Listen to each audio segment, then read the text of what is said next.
জয় রাধাশ্যাম, জয় রাধে রাধে রাধে।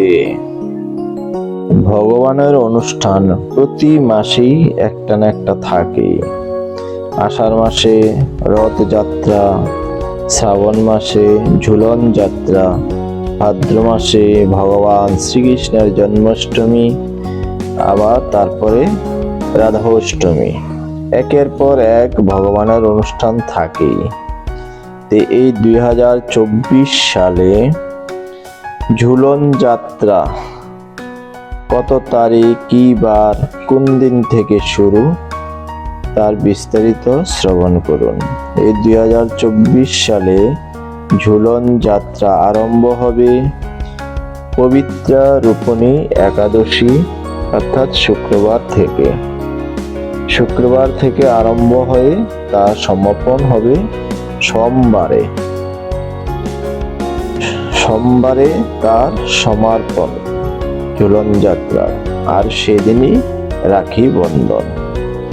যেদিন ঝুলন যাত্রা শেষ সেদিনই রাখি বন্ধন। এই ঝুলন যাত্রা পালন করলে কি হয়? ওই যে ভগবানকে দোলনায় উঠিয়ে দুল দিলে যে তার আর পুনর্জন্ম হয় না। কেউ যখন ভক্তি সহকারে সে ঝুলন উৎসব পালন করে তাকে আর পুনর্জন্ম গ্রহণ করতে হয় না। দুলে চ দুল গোবিন্দ, রথে চ মধুসূদন। ভগবানকে দোলনায় উঠিয়ে দুল দিতে হবে। সেটা আপনি আপনার গৃহের মধ্যেই রাধা কৃষ্ণকে একটি দুলনা বানিয়ে তার মধ্যে ঝুলন, দুলনাটাকেই ঝুলন বলা হয়। সেই দুলনায় ভগবানকে দুল দিবেন। এইভাবে আপনি আপনার গৃহের মধ্যে সেই ঝুলন উৎসব পালন করবেন। আর যেদিন ঝুলন উৎসব পালন করবেন সেদিন থেকে যেদিন শেষ সেই পর্যন্ত আপনাকে নিরামিষ গ্রহণ করতে হবে। আর ভগবানের কাছে ভোগ লাগিয়ে প্রসাদ পেলে তো আরো ভালো। আর সেই ঝুলন উৎসবে ভগবানকে লুচি মালপোয়া তৈরি করে ভোগ লাগিয়ে থাকেন, পূজা দেন ভক্তরা ভক্তির সাথে। ঝুলন উৎসবে তালের বড়া, তালের পিঠা দিয়ে থাকেন। যে যেভাবে পারেন বেশি বেশি করে হরির নাম জপ করবেন, কীর্তন করবেন। আর এই বছর তো ভালো একাদশী দিন থেকে শুরু। এই ঝুলন উৎসব কিভাবে আরম্ভ হলো? মা যশোদা মা ভগবানকে ছোট্টবেলায় দোলনায়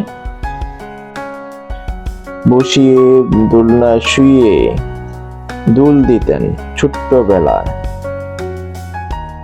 আর ভগবান যখন একটু বড় হয়েছেন, গোচারণে যেতেন সখাদের সাথে, গোচারণে যখন গিয়েছেন, সখারা যখন খেলাধুলা করে জিতেছেন, জয় লাভ করেছেন, তখন ভগবানকে দোলনায় উঠিয়ে দুল দিয়েছেন ব্রজ সখারা। ভগবানের যে প্রিয় সখা আছে শ্রীদাম, সুদাম, বসুদাম, মধুমঙ্গল, তারা কি করেছেন? ভগবানকে দোলনায় উঠিয়ে দুল দিয়েছেন। আবার সখীরা রাধা রানী এবং শ্রীকৃষ্ণকে দোলনায় উঠিয়ে দুল দিয়েছেন। একবার কি হয়েছে? বৃন্দা দেবী বনের মধ্যে বিচরণ করছেন। হঠাৎ বৃন্দা দেবীর দর্শনে এলো একটি হিন্দুল গাছ। সেই গাছের শিকড়টি নিচের দিকে নেমে এমন ভাবে সেটা প্রশস্ত হয়েছে, দেখতে অনেকটা দোলনার মতন। তো বৃন্দা দেবী মনে মনে ভাবলেন, এই দোলনায় উঠিয়ে আমি আমার ভগবানকে এই দোলনায় বসিয়ে একটু দুল দেব। তখন বৃন্দা দেবী সখীদেরকে বললেন, রাধারানীকে বললেন, তারা সকলেই মিলে কৃষ্ণকে নিয়ে সেই বনের মধ্যে প্রবেশ করলেন। প্রবেশ করে হিন্দুল গাছের কাছে এসে দেখলেন কি সুন্দর একটি দোলনা। তখন সকল সখীরা, বৃন্দা দেবী, রাধারানী সকলে মিলে কৃষ্ণকে সেই দোলনায় বসিয়েছেন। হিন্দুল গাছের যে দোলনাটা, সেই দোলনায় বসিয়ে দোল দিচ্ছেন আর আনন্দ উপভোগ করছেন। এক পর্যায়ে এত জোরে দোল দিতে লাগলেন, অনেক জোরে জোরে দোল দিতে লাগলেন। ভগবানও খুব আনন্দ উপভোগ করলেন। ভক্তের সাথে ভগবান সদা সর্বদাই আনন্দে বিহার করতে চান। তো ভগবান তারপর সেই দোলনাটাকে থামালেন। বলছে, সখীরা বলছে, হে কৃষ্ণ, তুমি দোলনা থামালে কেন? তখন সখীরা বলল, ঠিক আছে, তুমি যখন দোলনা থামিয়েছ, তোমার সাথে রাধারানীকেও সেই দোলনায় উঠিয়ে দোল দেব। তখন রাধারানী বসলেন সেই হিন্দুল গাছের সেই দোলনায়। তখন রাধারানীকে উঠিয়ে সখীরা দুপাশে দাঁড়িয়ে দোল দিতে লাগলেন। এমন জোরে দোলনা দোল খেতে লাগলো, রাধারানী চোখ বন্ধ করে নিলেন।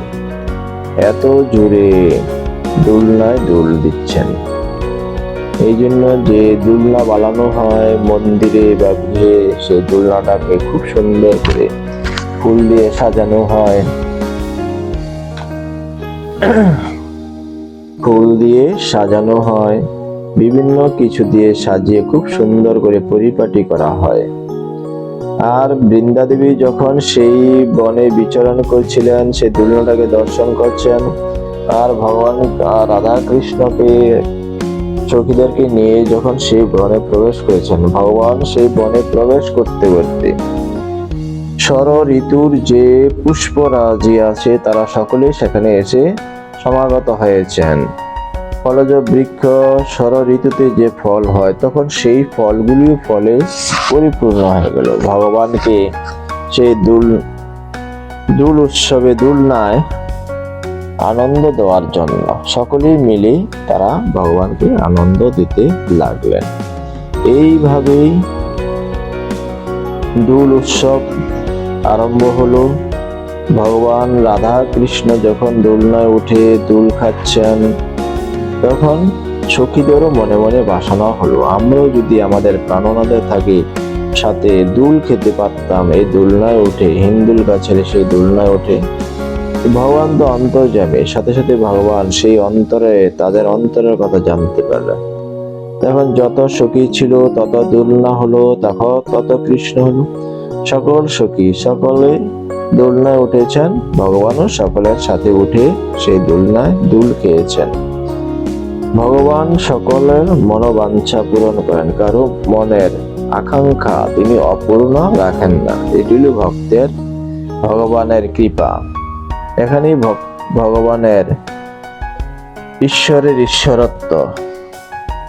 তো সকলেই দোল উৎসব পালন করুন আনন্দের সাথে, ভক্তির সাথে। সকলে ভালো থাকুন, মঙ্গল থাকুন। রাধে রাধে, জয় রাধে, জয় রাধা মাধব।